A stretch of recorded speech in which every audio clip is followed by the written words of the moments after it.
जो बचपन की याद दिलाएगा। बहुत प्यारी गजल है ये, और ये गजल है जगजीत सिंह जी। ये दौलत भी ले लो, ये शोहरत भी ले लो, भले छीन लो मुझसे मेरी जवानी, मगर मुझको लौटा दो बचपन का सावन, वो कागज की कश्ती, वो बारिश का पानी, वो कागज की कश्ती, वो बारिश का पानी। आप में से किस किस ने कागज की कश्तियां बनाई है जब बारिश आती है? बनाई है? मैंने भी बनाई है। तो जब बारिश आती थी तो याद है हम बचपन में क्या करते थे, ये दोबारा से बड़ा मजा आता है बचपन में वो कश्तियां देख करके। ये जो बन गई शाबाश, बना रही है, बड़ा प्यारा बच्चा है, बड़ा तेज। आपको अपना बचपन याद आता है? Yes ma'am. किस किस को अच्छा लगता है अपना बचपन? किस किस को याद आता है? हाथ खड़े करो। अच्छा लगता है, मुझे भी बहुत अच्छा लगता है। कभी कभी जीवन की जिम्मेदारियों से भाग करके लगता है कि फिर से उसी टाइम में चले जाएं जब कोई टेंशन नहीं होती थी, जब कोई परेशानी नहीं होती थी, जब मन जहाँ मन करता था वहाँ जाते थे।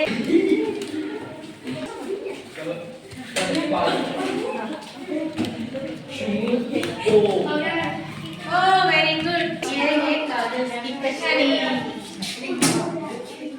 अरे वाह, मैं तो जहाज भी बना लिए हैं।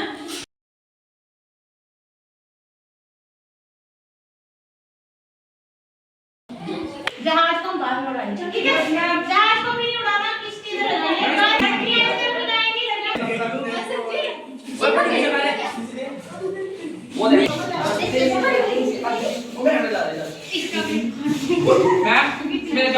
ये देखो, ये हमारी बन गई किश्तियाँ।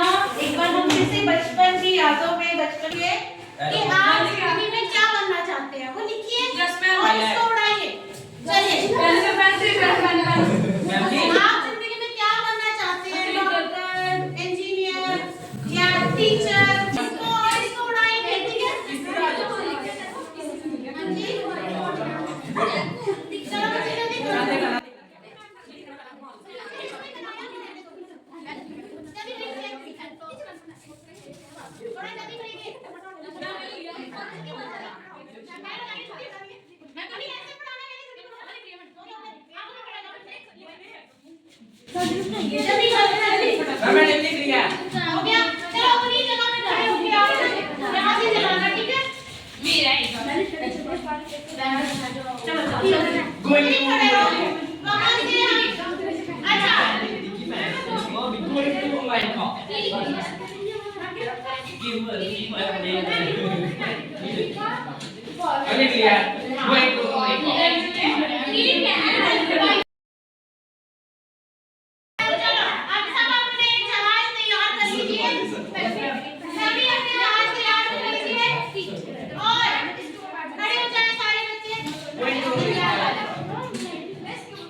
दोबारा से करते थे ऐसा, हम भी करते थे और बहुत अच्छा लगता था, क्योंकि जैसे ये उड़ाओ तो लगता है कि हमने सारी परेशानियों से मुक्त हो गए। तो आज भी जब इन चीजों को हम देखते हैं, छोटे छोटे बच्चों को, छोटे भाई बहनों को जब हम देखते हैं तो हमें वो बचपन याद आ जाता है। तो बच्चों, जो आज का हमारा विषय है वो भी हमारे बचपन से ही संबंधित है, और उसमें सबसे पहले मैं आप सबसे ये पूछना चाहूंगी कि बचपन, जब आपके सामने बचपन का नाम लिया जाता है तो कौन कौन सी बातें याद आती हैं? शरारतें, बहुत अच्छी बात, खेल कूद आता है, हंसी मजाक, बिल्कुल, और ठीक है, डांस करते थे, नृत्य करते थे, और गिल्ली डंडा खेलना, बांटे मैंने बहुत खेले हुए हैं, मैंने बैट बॉल बहुत खेला हुआ है, ठीक है, और गिल्ली डंडा खेला हुआ है। फिर और क्या खेलते थे? जाते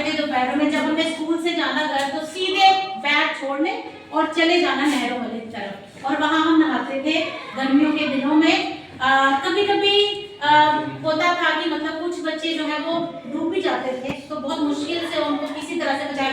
मैं एक बार डूबी हूँ बचपन में, हम भी नहाने गए, तो मैं किस्सा सुनाती हूँ आपको, पहले अपना किस्सा सुनाती हूँ। तो बहुत छोटी सी थी मैं, अभी मैं स्कूल नहीं जाती थी, मैं छोटी थी अभी।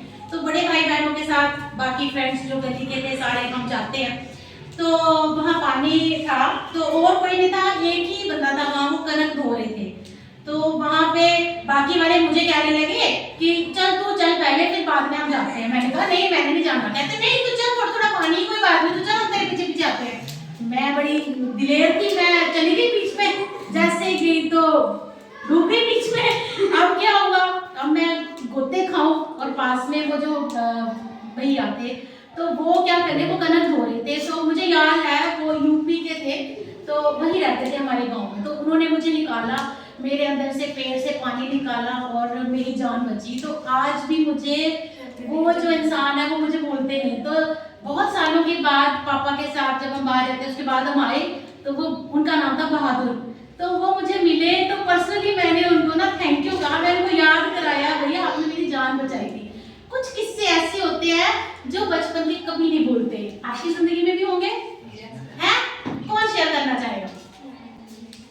जो अच्छा सा किस्सा है जो आपको कभी नहीं भूलता, आप कोई एक बच्चा आए और मुझे सुनाए वो अपना किस्सा। बच्चे बहुत जिद्दी होते हैं, भोलापन, कागज की किश्ती जो हमने बनाई अभी, फिर हवाई जहाज, गिल्ली डंडा, पिटाई, लड़ाई, पिताजी की डांट पड़ती रहती है जब भी हम शरारतें करते हैं। तो ये जो आज का हमारा पाठ है वो है सपनों कैसे थे।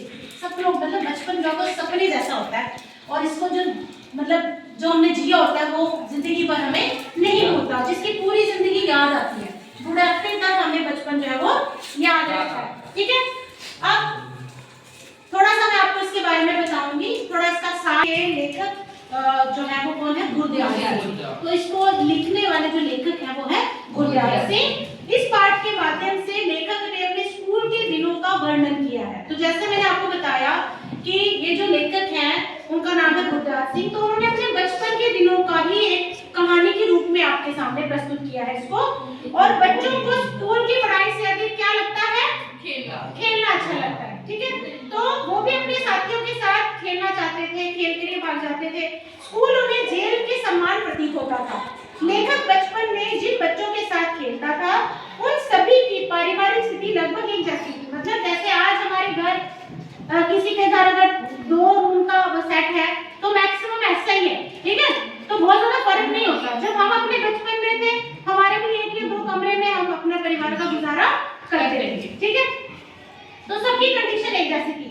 प्राय सभी बच्चे मैली कुचैली और टूटे बटनों वाला कुर्ता पहने हुए होते थे। उनकी जो निक्कर थी वो फटी हुई होती थी, बाल बिखरे हुए होते थे।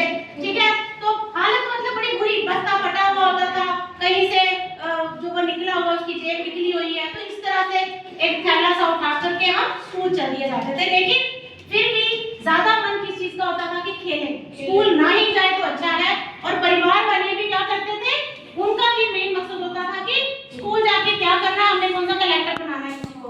तो ये उन दिनों के बचपन की बात है। अब कुछ बच्चों के जो समय में कमी दिलचस्पी होती थी, तो नई कक्षा में जाना अच्छा लगता था, लेकिन साथ में डर भी लगता था कि मास्टरों से पहले से अधिक। अब जब भी नई क्लास चढ़ती थी तो एक डर लगता था कि जो नए टीचर होंगे वो पता नहीं कितना मारेंगे। छुट्टियां पड़ती थी तो 2 महीने की छुट्टियां होती थी, तो 1 महीना तो खेलों में चला जाता था। सोचते थे कि 1 महीने बाद में काम करेंगे। फिर जब 1 महीना रहता था तो फिर गुणा लगाना शुरू हो जाते थे कि एक दिन में 10 सवाल करेंगे, गणित वाले सर ने 200 सवाल दिए तो एक दिन में 10 सवाल करेंगे तो पूरे हो जाएंगे। लेकिन फिर सोचते थे कि यार 5 दिन और खेल लेते हैं, तो 15 सम करना कौन सी बड़ी बात है, तो 15 जो है वो एक दिन में कर लेंगे तो खत्म हो जाएंगे। ऐसे करते करते छुट्टियां खत्म हो जाती थी, और जैसे ही स्कूल में जाते थे तो डरते थे। कुछ बच्चे ऐसे होते थे जो कहते थे कि करना क्या है कार्य करके। ठीक है, जो घर का कार्य वो क्या करना है, इससे अच्छा टीचर के डंडे खा लो। तो एक बच्चा था जो कि बहुत ही मतलब लीडर था, और वो क्या करता था, वो नहीं डरता था। तो वो कोई होमवर्क करके नहीं आता था, वो कहता था कि डंडे अच्छे हैं, होमवर्क करके क्या करना है। अब जो पीटी सर था उसमें पीटी सर की विशेषताएं क्या थी। जो पीटी सर होते हैं वो क्या होते हैं, उनका क्या था, वो अनुशासन पसंद, डिसिप्लिन में रहना पसंद करते थे। दूसरे, उनका स्वभाव बहुत ही कठोर था। तीसरा, भावना रहित थे, मतलब कोई इमोशन नहीं थे उसमें। एक बार चौथी क्लास के बच्चों को उन्होंने मुर्गा बनाया, कुछ बच्चे 2-4 मिनट में गिर गए, लेकिन हुआ क्या, फिर भी उनमें कोई उनके लिए ममता नहीं जागी, वो वैसे ही डटे रहे।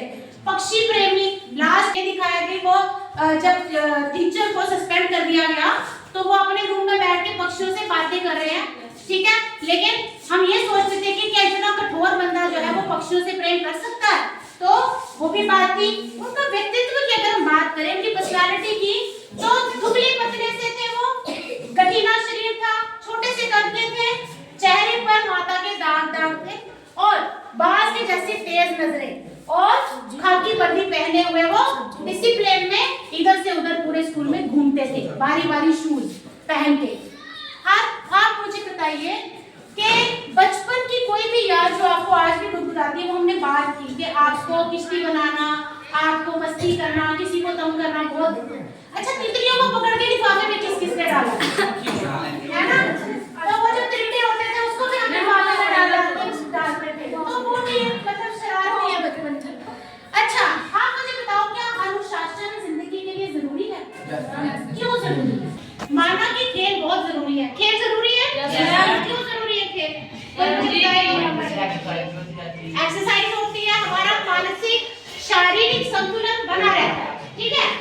लेकिन क्या अगर हम पूरा दिन खेलते रहे तो क्या वो हमारे लिए ठीक है? एक पॉइंट बता दीजिए शाबाश। अगर हम पूरा दिन बच्चे को खेलने देंगे, हाँ, उससे हम ये अच्छी बात सीख नहीं सकते। बिल्कुल। तो खेल जो है वो खेलना जरूरी है, लेकिन कुछ नियमों के अनुसार। अगर हम नियमों का पालन नहीं करेंगे, हम रूल्स और रेगुलेशंस का पालन नहीं करेंगे, तो क्या होगा, हमारी जो जिंदगी है वो दिशा रहित हो जाएगी। मतलब हमें कोई दिशा नहीं मिलेगी, हमें गाइडेंस प्रॉपर चाहिए, हमें स्ट्रिक्ट डिसिप्लिन चाहिए। तो जो कि पीटी सर का एक रोल था, वो डिसिप्लिन थे। क्यों होते हैं आर्मी वाले डिसिप्लिन? क्योंकि उनको, और वो क्यों कामयाब होते हैं? क्योंकि वो डिसिप्लिन वाली लाइफ होती है उनका हर एक चीज सुबह से लेकर के शाम तक होता है। और आप देखेंगे जिनके पेरेंट्स रिटायर होकर वापस आ जाते हैं, वो तब भी उनका डिसिप्लिन को फॉलो करते हैं। मेरे पिताजी आज भी वो फिट एंड फाइन जैसे उस समय थे, आज भी वैसे हैं। तो जब आप डिसिप्लिन में होते हैं, जब आप अनुशासन में होते हैं, तो आपकी जिंदगी जो है वो क्या होती है, एक सही डायरेक्शन में चलती है, आपको एक दिशा मिलती है, आप फिट रहते हो, आप हेल्दी रहते हो। तो डिसिप्लिन का होना बहुत जरूरी है, ठीक है। तो खेल भी हमारे लिए जरूरी है, लेकिन खेलों के लिए नियमों का होना बहुत जरूरी है। नियम के रहते चलिए, एक टाइम टेबल फिक्स होना चाहिए और उसके तहत आप खेलें भी और साथ में अपनी पढ़ाई भी करें, ठीक है। तो आज का जो पाठ है, आज का जितना हमने बातचीत की, वो आज हम यहीं पे खत्म करते हैं। कल हम इसको और आगे लेके चलेंगे।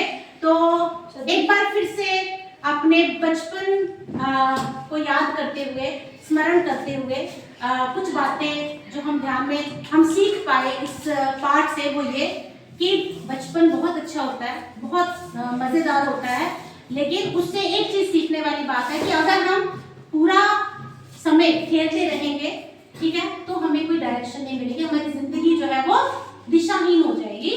तो एक दिशा देने के लिए खेल के साथ साथ अनुशासन बहुत जरूरी है। तो बच्चों, अपनी जिंदगी में अनुशासन को लेके आना है और अनुशासन के साथ हर एक काम करोगे तो आपको जिंदगी में सफलता जरूर मिलेगी। तो बहुत बहुत शुक्रिया। आप लोग अपनी जिंदगी में अनुशासन को जरूर फॉलो करिएगा, ताकि आपकी जिंदगी में भी सफलता प्राप्त हो। धन्यवाद।